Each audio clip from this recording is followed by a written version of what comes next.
ভৰ বাৰিষা বাঢ়নি পানীত ডুবু ডুবু প্লাষ্টিক ড্ৰামৰ ওপৰত উঠি এজন মন্ত্ৰীৰ যাত্ৰা।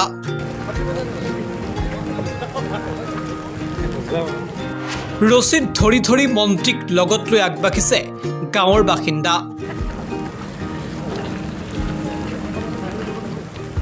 নিজৰ জীৱনক সংকটলৈ ঠেলি দুৰ্গম গাঁৱৰ কৃষকৰ অৱস্থা বুজ ল'বলৈ কৃষিমন্ত্ৰী পীযুষ হাজৰিকাৰ এই যাত্ৰা।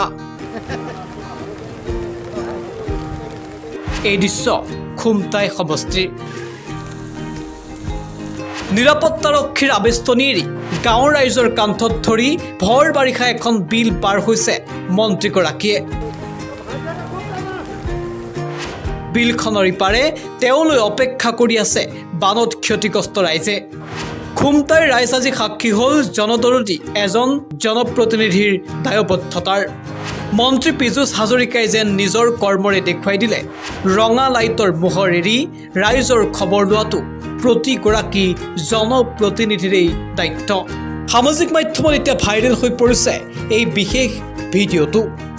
প্লাষ্টিক ড্ৰামৰ ওপৰত উঠি এইদৰে দুঃসাহসিক যাত্ৰা কৰা মন্ত্ৰী পীযুষ হাজৰিকাই পূৰ্বে বহু মন্ত্ৰীয়ে নকৰা এক যেন আদৰ্শৰ সৃষ্টি কৰিলে। খুমটাই সমষ্টিৰ থোৰামুখৰ কাঠকটীয়া বেবেজীয়া অঞ্চলত উপস্থিত হৈ দীৰ্ঘদিনে দুৰ্বিষহ জীৱন কটোৱা কৃষকসকলৰ সমস্যাৰ বুজ লৈ তাত তেওঁ জলসিঞ্চনৰ ব্যৱস্থা, উন্নত বাটপথৰ ব্যৱস্থা, শীতলীকৰণৰ ভঁৰালৰ ব্যৱস্থা আৰু প্ৰতিগৰাকী জনতাৰ সমস্যা সমাধানৰ বাবেও বিশেষ পদক্ষেপ গ্ৰহণৰো আশ্বাস প্ৰদান কৰে। কৃষি মন্ত্ৰী হিচাপে দায়িত্ব গ্ৰহণ কৰাৰ পাছতেই এতিয়া এক্টিভ মুডত মন্ত্ৰী পীযুষ হাজৰিকা। AC ৰুমৰ কোঠা এৰি প্ৰতিদিনে এতিয়া মন্ত্ৰীগৰাকী ব্যস্ত হৈ পৰিছে কৃষক ৰাইজৰ কাষত। কেতিয়াবা যদি ভুই ৰুইছে, কেতিয়াবা তেওঁ এইদৰে বিপদ সংকুল যাত্ৰা কৰি খবৰ লৈছে কৃষকৰ। মুঠতে কৃষি প্ৰধান অসমত এইবাৰ নতুন জাগৰণৰ সৃষ্টি কৰিব বিচাৰিছে মন্ত্ৰীগৰাকীয়ে। পতিপত্নীয়ে গগৈ দম্পতীয়ে 5 বিঘা মাটি খেতি কৰে বেলেগৰ মাটিত, আৰু 5 বিঘা মাটিত চব্জি খেতি কৰি এটা ছিজনত 4-5 লাখ টকা ইনকাম কৰে। এখেতলোকে গোটেইখিনিয়ে কৰে, সকলোৱে কৰে।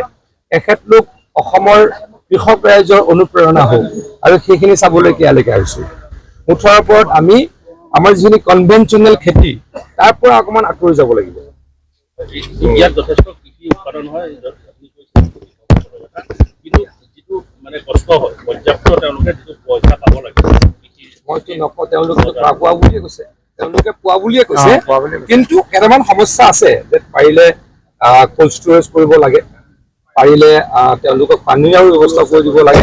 কিন্তু মই যিকেইজনৰ লগত কথা পাতিলোঁ এওঁলোক প্ৰগ্ৰেছিভ ফাৰ্মাৰ। ৰাস্তা এটাৰ কথা কৈছে, ৰাস্তাটো মই মৃণালৰ লগত পাতিম, এগ্ৰিকালচাৰ ডিপাৰ্টমেণ্টে নকৰে, কিন্তু আমি কিবা এটা কৰিবলৈকে যত্ন কৰিম।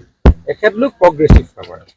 এখেতলোকে 500 বিঘা মাটিত খেতি কৰি 4-5 লাখ টকা এটা ছিজনত ইনকাম কৰে। মই আকৌ কৈছোঁ, কনভেনশ্যনেল ধান খেতিতকৈ চব্জি খেতিত আমি বেছি গুৰুত্ব দিব লাগে, বা আমি ফল মূলৰ খেতিত বেছি গুৰুত্ব দিব লাগে। এডাল নাৰিকলে 5,000 টকা ইনকাম দিয়ে, আমি নাৰিকল কৰিবলৈ পাহৰি গ'লো। এডাল নাৰিকলে বছৰত 5,000 টকা ইনকাম কৰে, আৰু এবিঘা মাটিত 15ডাল নাৰিকল লগাব পাৰি, মানে 75,000 টকা 5-6 বছৰৰ পাছত এবিঘা মাটিত ইনকাম কৰিব পাৰি।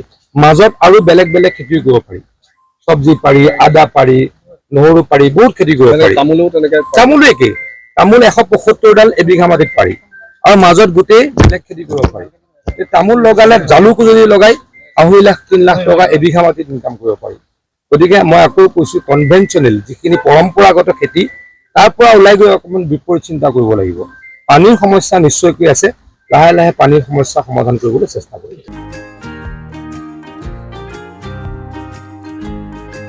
News desk assam.com